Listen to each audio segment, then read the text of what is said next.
የዓለም አቀፉ ፖለቲካና የምጣኔ ሀብት መድረክ አቀማመጥ በከፍተኛ ፍጥነት እየተለወጠ ባለበት በዚህ ታሪካዊ ወቅት አፍሪካውያን ሀገራት ለዘመናት የቆየውን የዳር ተመልካችነትና የጥገኝነት ካባ አውልቀው የሚጥሉበት አዲስ አጋጣሚ እየተፈጠረ መሆኑ ተነግሯል። ለረጅም ጊዜ አህጉሪቱ የዓለም አቀፍ ኃይሎች የተፈጥሮ ሀብት የሚቀራመቱበትና የጂኦፖለቲካዊ ውሳኔዎች ማስፈጸሚያ ተደርጋ ስትወሰድ ቆይታለች። ሆኖም በዓለም አቀፍ የንግድና የኃይል ማለፊያ መስመሮች ላይ በተለይም በሆርሙዝ የባህር ወሽመጥ አካባቢ በተከሰተው የማያቋርጥ ውጥረትና የመርከቦች እንቅስቃሴ መስተጓጎል ምክንያት የዓለም አቀፉ የኃይልና የንግድ ፍሰት መስመር አቅጣጫውን መለወጡ ለአፍሪካ አህጉር ታላቅ ምናልባትም የማይደገም አጋጣሚን ይዞ መጥቷል ሲሉ ተንታኞች ይናገራሉ። ይህ ወቅት በአፍሪካ ዘመናዊ የታሪክ ሂደት ውስጥ ከሆርሙዝ በኋላ ያለው ዘመን ተብሎ ሊገለጽ የሚችል ሲሆን አህጉሪቱ ከዳር ተመልካችነት ወደ ዋና ተዋናይነት የምትሻገርበትን ታሪኳን በራሷ እጅ የምትጽፍበትን ታላቅ የጂኦፖለቲካዊ ዕድል ፈጥሮላታል ሲሉም ምሁራኑ ያክላሉ። አፍሪካ ግዙፍ የተፈጥሮ ሀብት፣ የበለጸገ የነዳጅና የጋዝ ክምችት እንዲሁም ለዓለም አቀፉ የኃይል ሽግግር እጅግ አስፈላጊ የሆኑ ወሳኝ ማዕድናት ባለቤት ብትሆንም በዓለም አቀፍ ደረጃ በደረሱ የኃይልና የምጣኔ ሀብት ቀውሶች ሳቢያ ለዘመናት በከፍተኛ ሁኔታ ስትጎዳ ኖራለች። ከጥቂት ዓመታት በፊት የተከሰተው የሩሲያና የዩክሬን ጦርነት በአፍሪካ ሀገራት የምግብና የኃይል ዋጋ ላይ ያደረሰው አሉታዊ ተጽዕኖ የቅርብ ጊዜ ትዝታ ነው። አሁንም በሆርሙዝ የባህር ወሽመጥ መዘጋትና የንግድና የነዳጅ ጫኝ መርከቦች መስተጓጎል አህጉሪቱን በተመሳሳይ መንገድ የፈተናት ይገኛል። ሆኖም ግን ይህ ቀውስ አፍሪካውያን ከጥገኝነት ተላቀው የራሳቸውን የፖለቲካና የምጣኔ ሀብት አቅጣጫ እንዲቀይሱ የሚያስገድድ ነቅታችሁ ተነሱ የሚል ጥሪ ነው ሲሉ የሚናገሩትም በርካቶች ናቸው።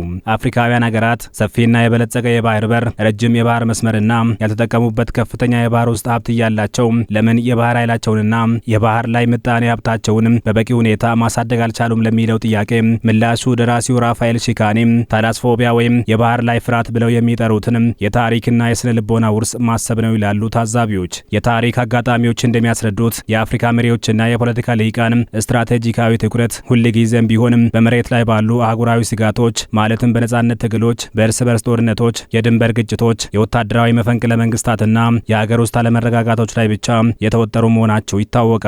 የባህር በር ለብዙ ሀገራት የንግድና የኃይል ማሳያ፣ የምጣኔ ሀብት ማበልጸጊያና የስልጣኔ መገኛ ከመሆን ይልቅ የሀገር ወሰን ወይም ውጫዊ ስጋት የሚመጣበት የተፈጥሮ አጥር ተደርጎ ይወሰዳል። ይህ አስተሳሰብ አፍሪካ ስለ መሬት ደህንነትና ስለ የብስ ጦርነት በርካታ የጥናትና የፖሊሲ ሰነዶችን እንድታዘጋጅ ቢያደርጋትም ስለ ስትራቴጂካዊ የባህር ኃይል፣ ስለ ውቅያኖስ መስመሮችና የባህር ላይ አቅም ግንባታ በቂ እይታ እንዳይኖራት አድርጓታል። አፍሪካውያን ሀገራት በአንድ ላይ ቆመው የጋራ የባህር ጥበቃና የምጣኔ ሀብት ፖሊሲ እንዳይቀርጹ ያደረጓቸው መዋቅራዊና ስትራቴጂካዊ ችግሮችም በርካታ እንደሆኑ ተንታኞች ያስረዳሉ። ከአፍሪካ አንድነት ድርጅት እስከ አፍሪካ ህብረት ድረስ ያለው መመሪያ የቅኝ ግዛት ድንበሮችን አለመንካትና የሀገራትን ሉዓላዊነት ማስከበር ነው። ነገር ግን የጋራ የባህር ጥበቃ ማድረግ ማለት የባህር ክልል ስልጣንን ማካፈል፣ የጋራ የጦር መሳሪያዎችን መቀበልና ምስጢራዊ የመረጃ ልውውጥ ማድረግን ስለሚጠይቅ ሀገራት ሉዓላዊነታቸውን አሳልፈው ለመስጠት ሲሰጉና ሲያንገራግሩ ይስተዋላሉ። ተንታኞች እንደሚሉት በአፍሪካ በተለያዩ ባህረ ሰላጤዎች ላይ ያሉ ስጋቶች እጅግ ይለያያሉ። በጊኒ ባህረ ሰላጤ የባህር ላይ ዘረፋና የነዳጅ ስርቆት ዋና ስጋት ሲሆን በምዕራብ ህንድ ውቅያኖስ ህገወጥ አሳ ማስገርና ኮንትሮባንድ ንግድ፣ በሜዲትራኒያን ደግሞ የህገወጥ ስደተኞች ፍሰት ጎልቶ ይታያል። ይህ የስጋቶች ስብስብ የጋራ አጀንዳ መቅረጽን እጅግ አስቸጋሪ አድርጎታል። ዘመናዊ የባህር ኃይል፣ የባህር ጥበቃ መርከቦች፣ የሳተላይትና የመረጃ መከታተያ ቴክኖሎጂዎችን መገንባት እጅግ ውድና ዘመናዊ እውቀትን የሚጠይቅ በመሆኑ አብዛኞቹ ሀገራት ወጪውን ከመጋራት ይልቅ የሌላው ሀገር ጥረት ላይ ጥገኛ ለመሆን መምረጣቸውም ሌላው እንቅፋት ነው። የአያላን ሀገራት ወታደራዊ የባህር ኃይሎች በአፍሪካ ውቅያኖሶች ላይ መገኘታቸው፣ ዓለም አቀፍ ተልዕኮችን ማካሄዳቸውና የጦር ሰፈሮች መክፈታቸው አህጉሪቱ የራሷን የውስጥ አቅም እንዳትገነባ ሰበብ ሆኖ ቆይተዋል። አንዳንዶቹ አህጉራዊ ልሂቃን ከክልላዊ ውህደት ይልቅ ከውጭ ኃይሎች ጋር በሚያደርጓቸው የሁለትዮሽ ስምምነቶች የሚያገኙት የፖለቲካና የፋይናንስ ጥቅም ይበልጥ ይስባቸዋል። ይህ ብቻም ሳይሆን የሀገር ውስጥ አለመረጋጋት፣ የሽብርተኝነት ስጋትና የድንበር ግጭቶች የበጀትና የፖለቲካ ትኩረቱን በሙሉ በመውሰዳቸው የባህር ጉዳይ ሁልጊዜም ለነገ የሚገፋ አጀንዳ ሆኖ ቀርተዋል። ታዛቢዎች እንደሚያስረዱት ዓለም በአንድ ነጠላ የነዳጅ ማለፊያ መስመር በሆርሙዝ የባህር ወሽመጥ ላይ ብቻ ጥገኛ የነበረችበት የቆየ የጂኦፖለቲካ ስርዓት አሁን እያበቃ ነው። ዛሬ ባለው ዓለም አቀፍ የኃይል ሚዛን የዓለም ምጣኔ ሀብት ደህንነት በበርካታ ስትራቴጂካዊ መስመሮች ትስስር ላይ የተመሰረተ ሁነኛ ባለብዙ ማዕከል ስርዓት እየገነባ ይገኛል። በዚህ አዲስ ስርዓት ውስጥ የሆርሙዝ የባህር ወሽመጥ፣ በአቤል ማንደብ የቀይ ባህር መስመር፣ የሲዩዝ ካናል፣ የሞዛምቢክ ካናል፣ ኬፕ ኦፍ ጉድ ሆፕ ወይም የበጎ ተስፋ ኬፕና የምዕራብ ህንድ ውቅያኖስ ተሳስረው ይሰራሉ። አፍሪካ ደግሞ የእነዚህ ሁሉ ስትራቴጂካዊ መስመሮች ማዕከልና መገናኛ ነጥብ ናት። አፍሪካ የስትራቴጂካዊ ሰነዶች እጥረት የለባትም። አህጉሪቱ በወረቀት ደረጃ በርካታ አህጉራዊ ስትራቴጂዎችና ቻርተሮች እንዳሏት ይነገራል። እንደ አውሮፓውያኑ የዘመን ቀመር በ2014 በይፋ የጸደቀው የ2050 የአፍሪካ የተቀናጀ የባህር ስትራቴጂና በ2016 የተዘጋጀው የአፍሪካ የባህር ደህንነትና ዋስትና ቻርተር ለአብነት የሚጠቀሱ ታላላቅ ሰነዶች ናቸው። ይሁን እንጂ አንደኛው ስትራቴጂ በተግባር ሳይተረጎም በመደርደሪያ ላይ አቧራ እየቃመ፣ ሌላኛው ደግሞ በቂ የሀገራት ማጽደቂያ ድምጽ ሳያገኝ ዓመታት ተቆጥረዋል።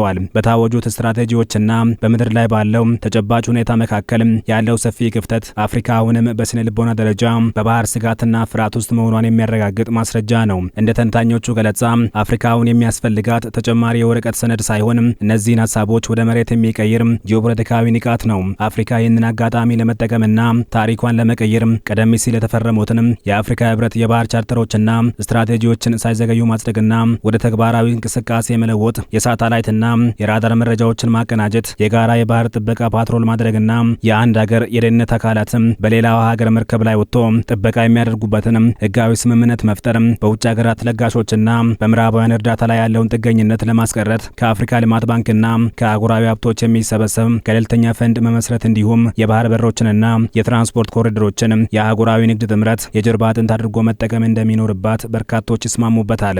አፍሪካ ነዳጅ እያወጣች የተጣራ ነዳጅ ከውጭ የምታስገባበትን አሰራር ማስቀረት፣ የነዳጅ ማጣሪያዎችንና ስትራቴጂካዊ ማከማቻ ቦታዎችን በመገንባት በውጭ ሀገራት ቀውስ ምክንያት የሚፈጠርን የመስመር መዘጋት መቋቋምና የባህር አካዳሚዎችን ማቋቋም፣ የመርከብ ጥገናና ግንባታ ኢንዱስትሪዎችን ማስፋፋት፣ የራሷ የሆነ የባህር መድንና የመርከቦች ምዝገባ ስነ ስርዓት በመዘርጋት ቀደም ሲል ወደ ውጭ ፈሰ የነበረውን ሀብት በአህጉሪቱ ማስቀረት ከመሪዎቿ የሚጠበቁ ጉዳዮች ናቸው።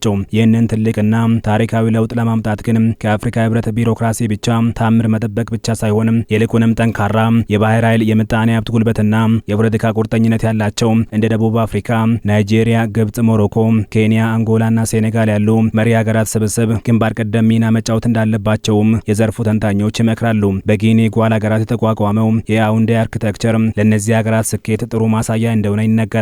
ይህ ተቋም በመረጃ ልውውጥና በወታደራዊ ቅንጅት በምዕራብ አፍሪካ የባህር ወንበዴነትን በከፍተኛ ደረጃ መቀነስ ችሏል።